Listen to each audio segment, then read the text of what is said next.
Cardinals lose big in a spring training game to the Nationals. Good afternoon. I'm Joe Roderick, joined alongside by Brendan Schaeffer here on Cards Hub 365, powered by Gray Bar here on Sports Hub STL. Brendan, what did it end up being? 12-1. Like checked out. I checked out in the ninth of the game. Yeah, Joe, we've already got a comment from Dalton. He's like, "Can we be honest? I feel like the comments might be a little bit. It's still spring training, guys, but at the same time, people are probably going to be having certain feelings about what they saw today. Which, in fairness, it was not pretty." By the I'm waiting for the follow-up here. That's all we have right now is can we be honest? So I'm waiting for the follow-up to see what he's wanting to be honest about. So that's we sit here anticipating this. And Brendan, I don't think you're gonna like what he has to say. Oh, is it anti-Tekoa Roby? Because that's part of my agenda. I will not allow any Tekoa Roby slander. You texted me this afternoon some Tekoa Roby slander that I think we have to get into a little bit on the show today. Yeah, so that's exactly what it was. It's Tekoa Roby slander. It's Dalton just starts off the show. Brendan, we are 2 minutes into the show today, and already comments saying Roby and Hentz should be traded. The answers are Graceffo, McGreevy, and Quinn. If he threw Graceffo in there, which tells me maybe he didn't watch the game today. It's definitely possible. Graceffo actually did struggle, and I like Gordon Graceffo a lot. He'll be one of those guys, Joe, that is he going to fit into a starter depth conversation, maybe at AAA Memphis to begin the year, or do the Cardinals say it's time to get him on the big club and we put him in the bullpen? Today, I don't think helped the conversation of having him on the team. It's still early in camp. I know we say that just about every day, but it's still true. 3 weeks from today, though, Joe, the Cardinals are opening the season against the Twins in a game that finally will count. But for now, games don't count and guys are getting their work in. But a couple of walks for Graceffo, had the home run that he allowed. Yeah, I don't know, Dalton. I don't think when we're talking about minor league prospects, which Roby and Hentz still are those, I don't really think you trade those guys. You just let them develop in the minors. They don't have to be rushed to the big leagues. Some of the comments that are already coming in. I mean, they are coming in. They are coming in hot today.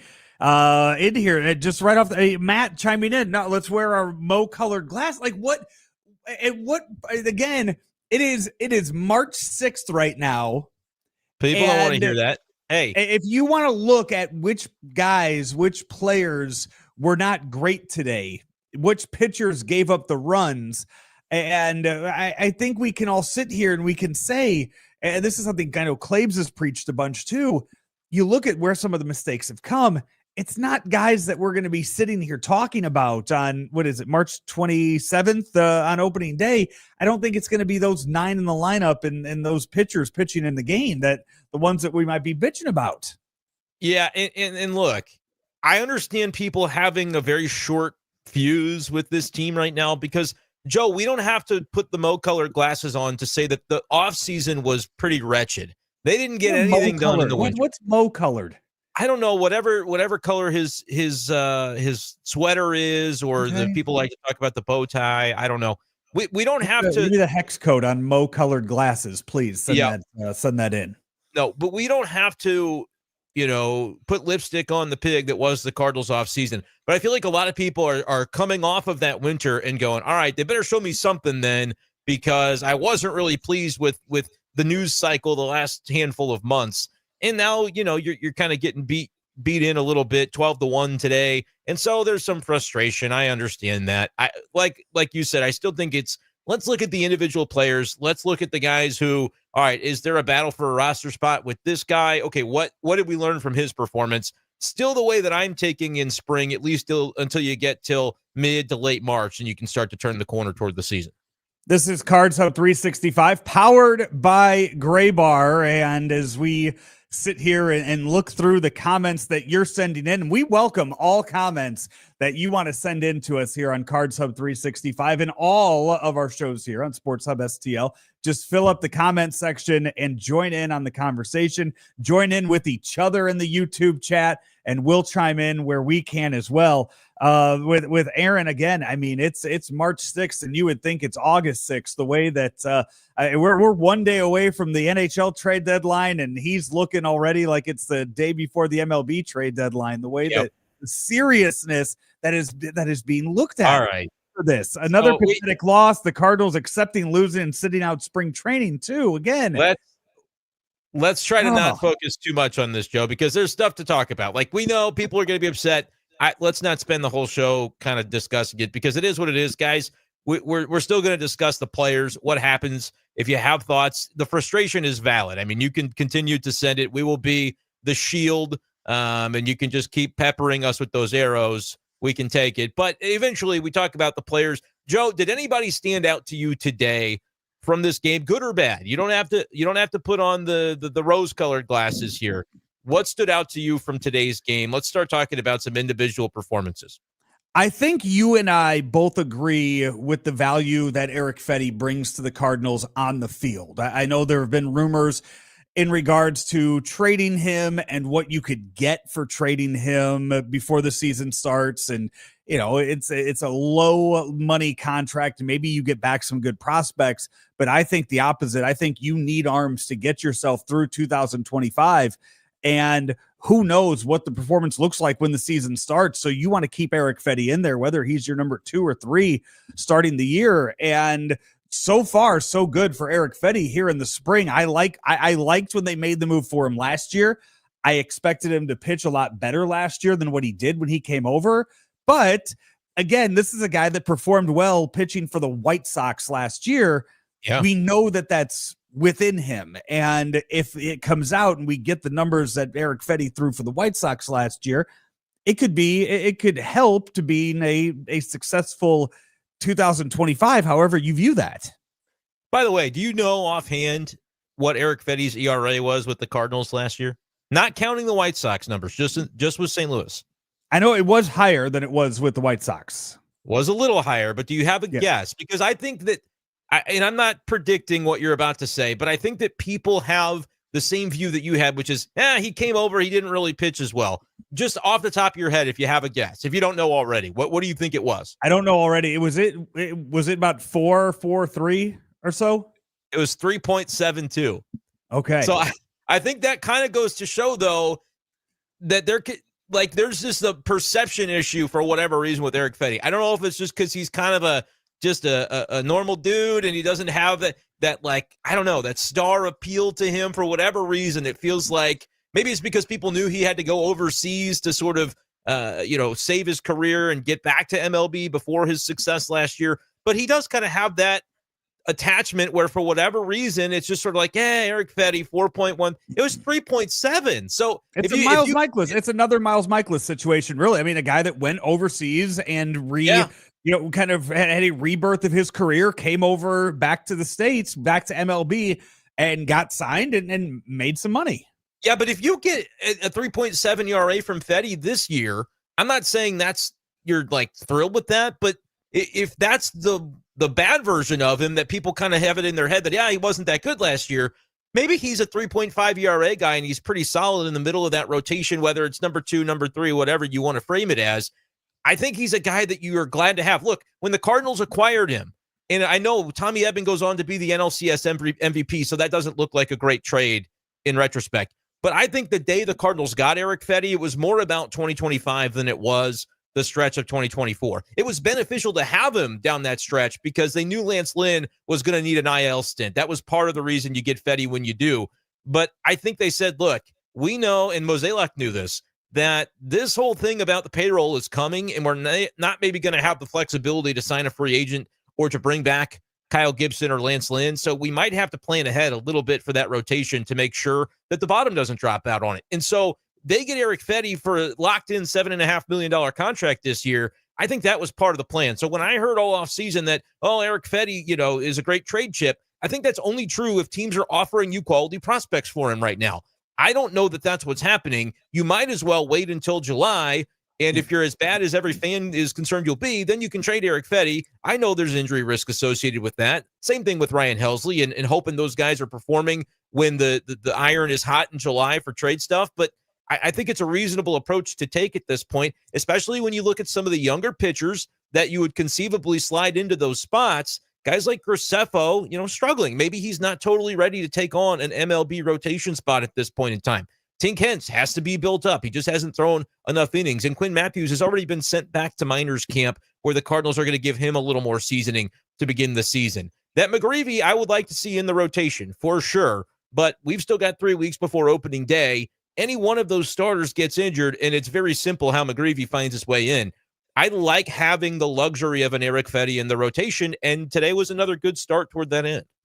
And when you look at the early season, I know that when it comes to trading somebody like an Eric Fedde, when you look at all of the other, when you look at what the options would be, and you mentioned, getting prospects back, I think when you look at who we're talking about with Eric Fedde, this isn't Dylan Cease. Last year, we saw Dylan Cease get traded. I just looked at it. March 13th was when Cease was traded from the White Sox to the Padres last year.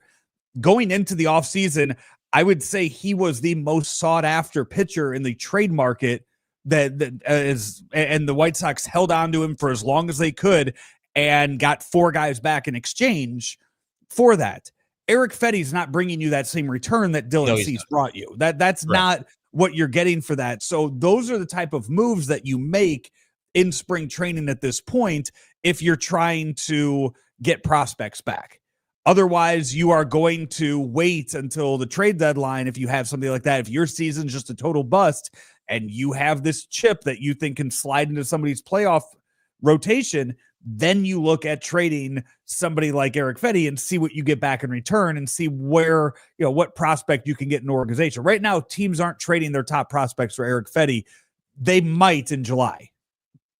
I 100% agree. And look, if you think Fedde didn't pitch as well late last year, I would believe that his value should be going up if he performs better, and it could be a better time to trade him because, again, he's not one of those. In the Cease case, he had multiple years of team control. He was a Cy Young caliber name as he was viewed at the time.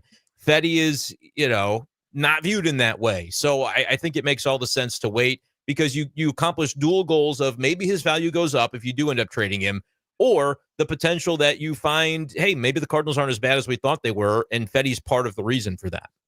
Exactly. And that is something that we are going to find out in April, not in early March. That's when Mason Wynn and Brendan Donovan and Wilson Contreras are playing a full 9 innings and you have the 1 through 9 batting order that you want. That's when we will find out what this team is capable of.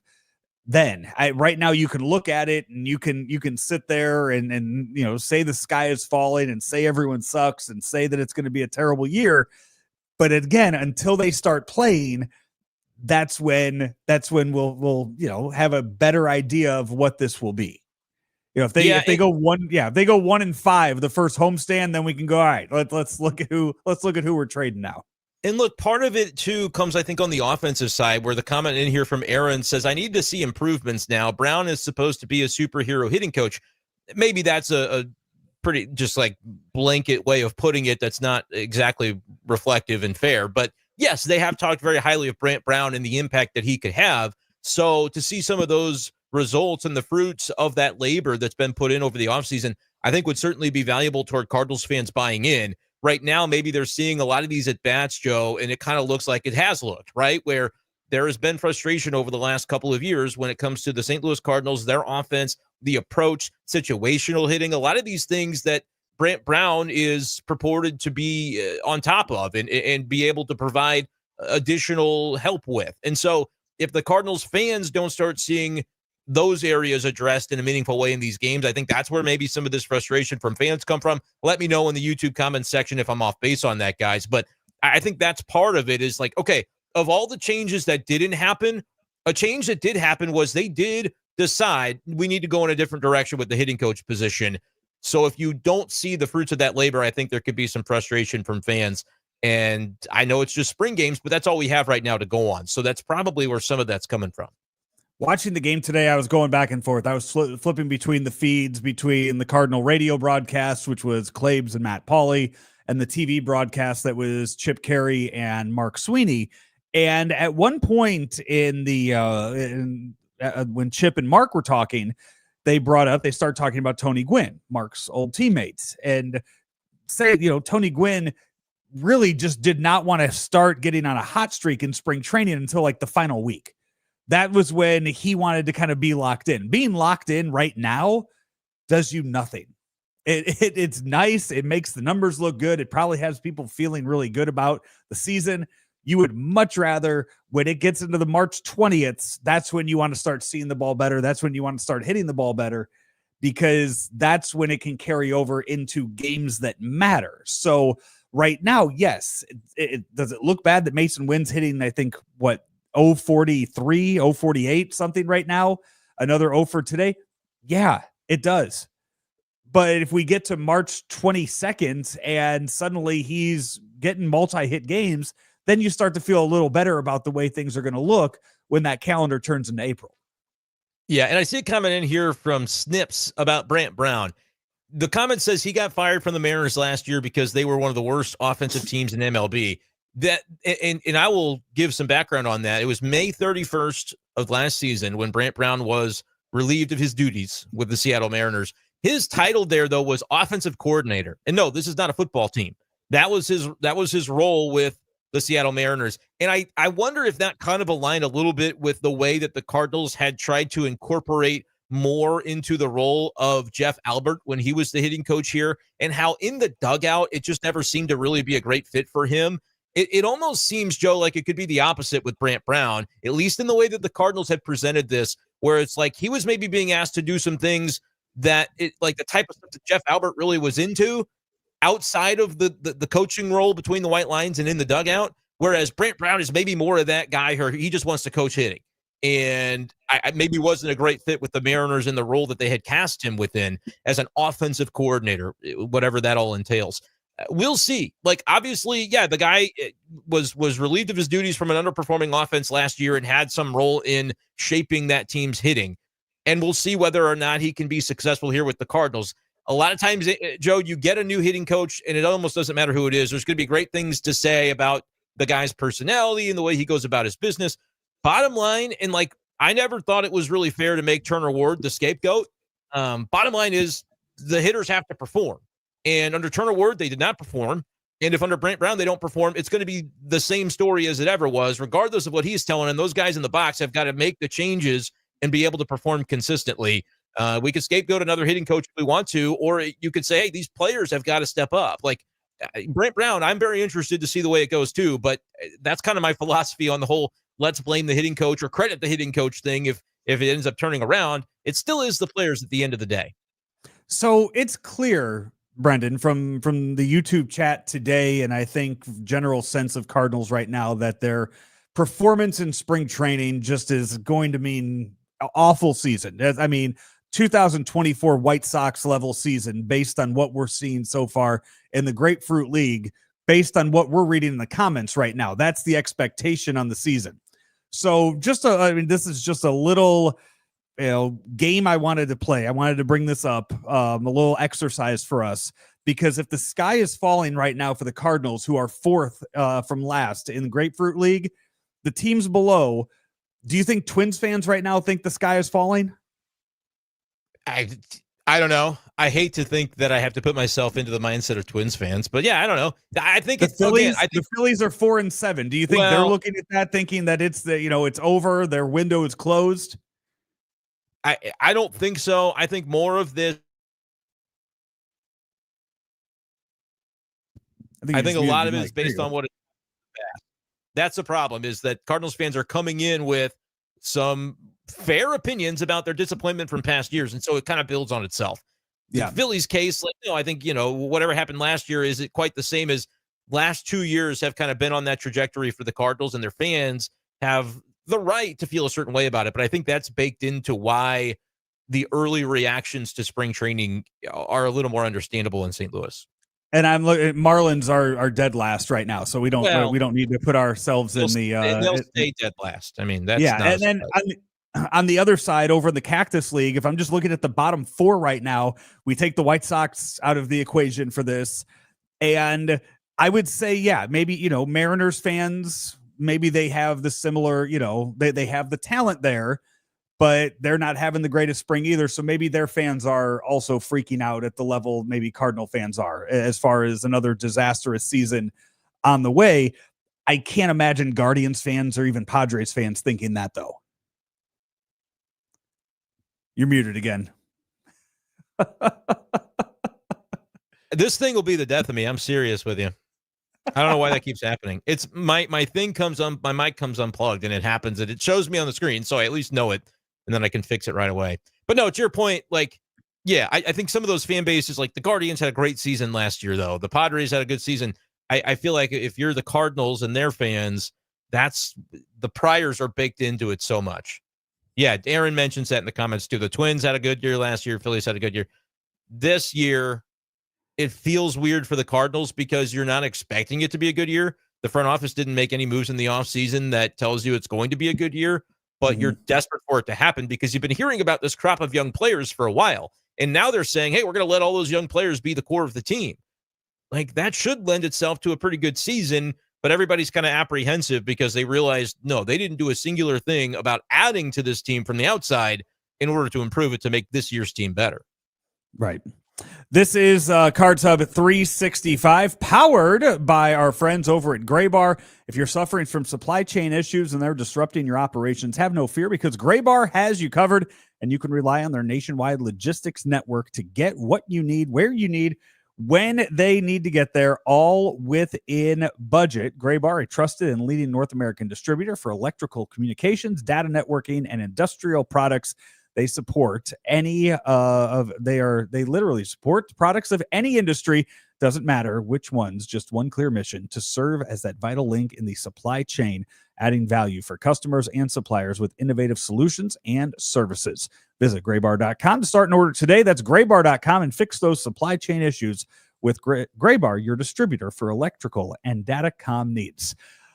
Brendan, one thing that you and I actually planned on talking about today was the bullpen from today's game. Not everything that we're seeing, from the games today. We plan on talking about what actually happened in the game and the bullpen today. In that, your guy Tekoa Roby, if you look at just the box scores, not the greatest box score that he had, but for somebody like you that watched the games and kind of dissected the appearance from him, you put that stat line on somebody else, not on Roby.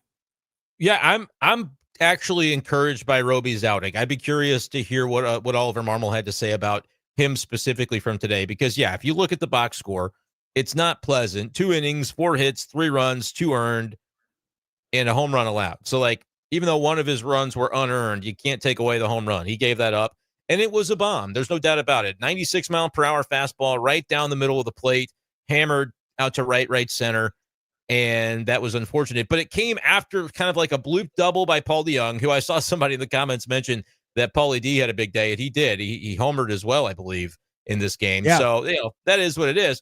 But Roby's first inning included that home run, and then he got out of the rest of the inning without any further damage. And then the second inning was where I feel like it felt like it started to pile up on him a little bit, but ultimately it didn't. Allowed a base runner, and then it was Lars Nootbaar, who was playing center field today, who just didn't catch a ball that was an out. It's one of those where the guy can't be charged an error because he never makes contact with it on the glove, is sort of the way that I would frame it. But also, did he get an error? No, he didn't get an error. Somehow one of those runs ended up being unearned on Tekoa Roby. But the play from the play from Nootbaar was just not a good center field play. And I get it. The sun's out there, and so you're trying to maybe track the ball, but he kind of was ranging back on it very slowly and then leaps, and it's out of his reach by 5 or 7 feet. And that ends up being a play that extends an inning against Tekoa Roby. And then the next guy ends up with a base hit, just falls right in front of the right fielder. It was a bloop.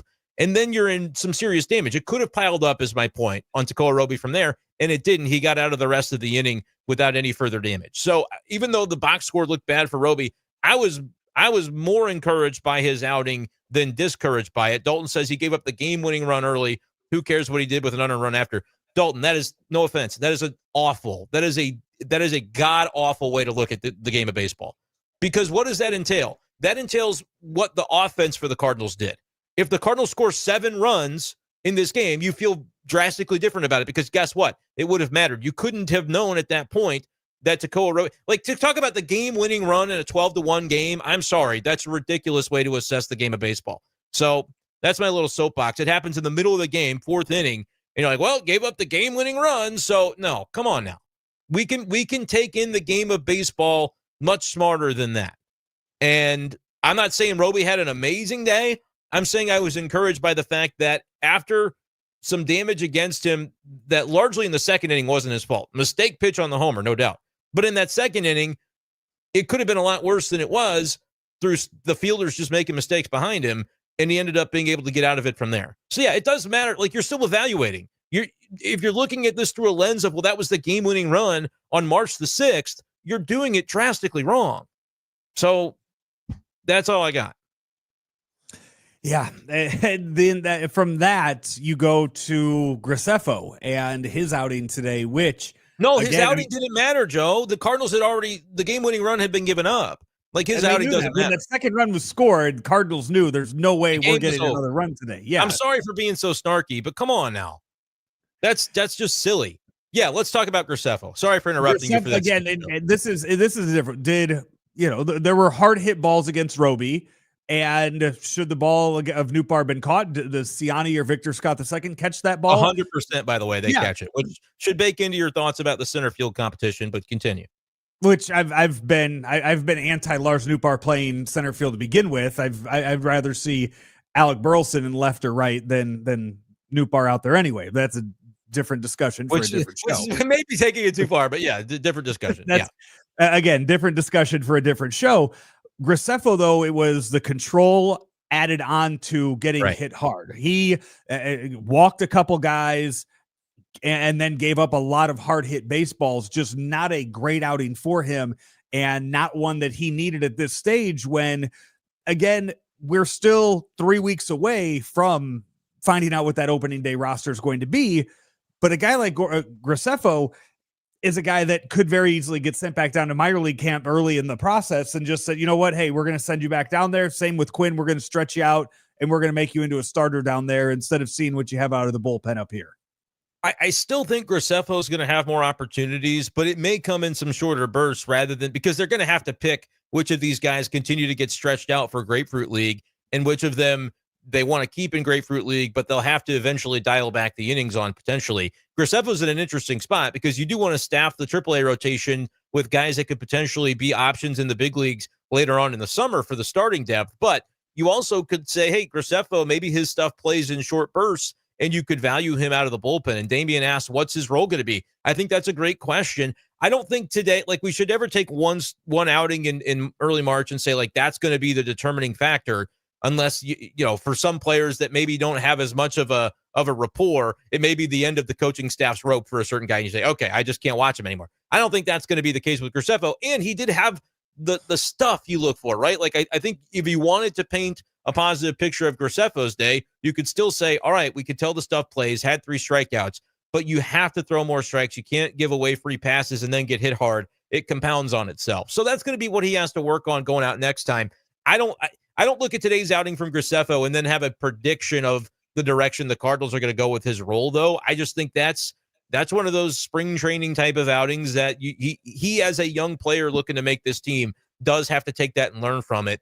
You know, if it's last opportunity, Joe, for the spring, and they do decide to send him to minor league camp before another appearance, I think that was probably coming anyway. I don't necessarily think today's outing is what pushes that over the ledge, but it'll be interesting to see over the next handful of days when more camp cuts presumably happen, which of those starting pitchers are potentially involved in that. And when you look at what the role is going to be, I think you can figure it out if he's up here on the big league club, because this is something we have talked about when you look at who the 5 starters are that we assume they will have an opening day, plus McGreevy at 6. And then you start to throw in other names like Libator being that 7th starter, and you look at who the other options are. That I think it's very easy to sit here and say that Graceffo's path to the big league club is going to be out of the bullpen. Yeah, for this year, I definitely think that's the case. And he's had enough seasons in AAA now. Like, he's multiple years removed from being co-minor league pitcher of the year in the Cardinal organization. Mozeliak kind of thought and hoped that coming into 2023, he might be able to ascend. And I may be mixing up the years a little bit on that. The point is, it's beyond the point that we thought Graceffo's arrival could possibly happen. He kind of stalled out a little bit in AAA. And now it's like, okay, let's find out what we have in this arm, because at first with prospects, Joe, you're going to want them to be starters because that's what's more valuable to the team. But you get a certain point where it's like, well, let's just see what the stuff plays like at this level, because if it's a bullpen role, it's a bullpen role. You got to have good arms out of the pen as well.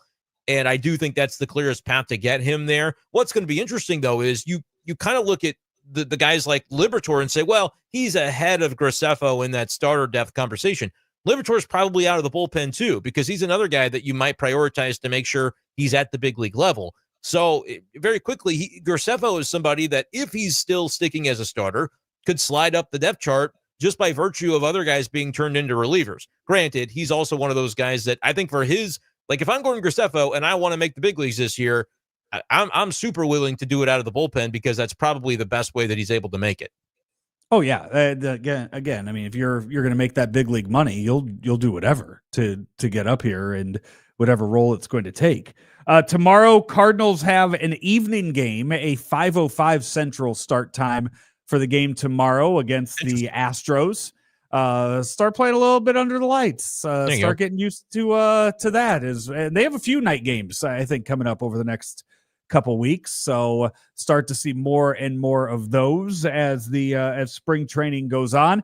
Also, Brendan, it was announced today the spring breakout rosters were released for all 30 of the teams. Those games will be played next weekend, end of next week into the next weekend. It'll be the Cardinals and Marlins prospects playing against each other on Friday, March 14th.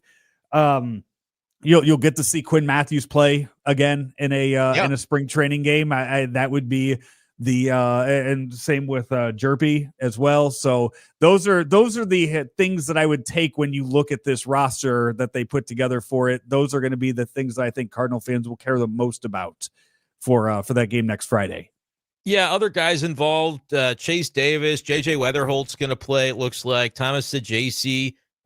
Jimmy Crooks, minor league player of the year on the offensive side for the Cardinals this past season in the organization. So, like, those are probably some of the biggest names that will stand out. But yeah, that's kind of a cool thing that Major League Baseball is doing. It's the second year, I believe, of doing that, where they're just trying to showcase more of the young players that you may have heard their names, but you also may not have. Looks like Pena, a guy who has only played in the lowest levels of the organization, but he homered in a spring game the other day. Pena's on the list as well. So, like, some of those guys you get more familiarity with by watching those opportunities. And it'll be cool too to see how do those prospects match up against other prospects from the team that they're facing. Is kind of a cool little deal that I think it's a good thing that MLB is doing to kind of give you more of a showcase of the next up and coming talents. Yeah, so that and it gets the big league club guys. It gives them a day off too from games. It's kind of a really they don't. So the big league club isn't playing that day. I don't believe they are. I know. I think the way they have it this year, I think that's kind of a built-in off day for them having to play games for that. So I'm sure they'll be doing stuff on the backfields, but they'll just not be there. That game's at Roger Dean, so it's Cardinals and Marlins that day for that. So that's you can find that roster online as well.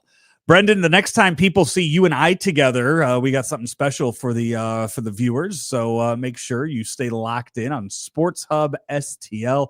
It's more than just live shows we're going to be doing here, and you will see what that is when the video is released today, tomorrow, I believe is what we're shooting for with that. Or if you subscribe to the newsletter, which is absolutely free, you get a little hint on that on the newsletter as well, which was sent out about an hour ago. So check out the newsletter and make sure you subscribe to it by going to sportshubstl.com to get all the future newsletters from us, letting you know what we have coming up and some of the stuff you might have missed on sportshubstl.com or any of our social media accounts or our YouTube page. So get online and get subscribed to that. So speaking of subscribing, if you haven't done so yet, like and subscribe us here on YouTube and make sure you get the notifications whenever we go live, which about 24 hours away from NHL trade deadline could happen at any time with some instant reaction from us here at Sports Hub STL. So hit that subscribe button and make sure you know when we are going live. Until tomorrow's 365, he is Brendan Schaeffer. I'm Joe Roderick. We will talk to you next time right here on Sports Hub STL.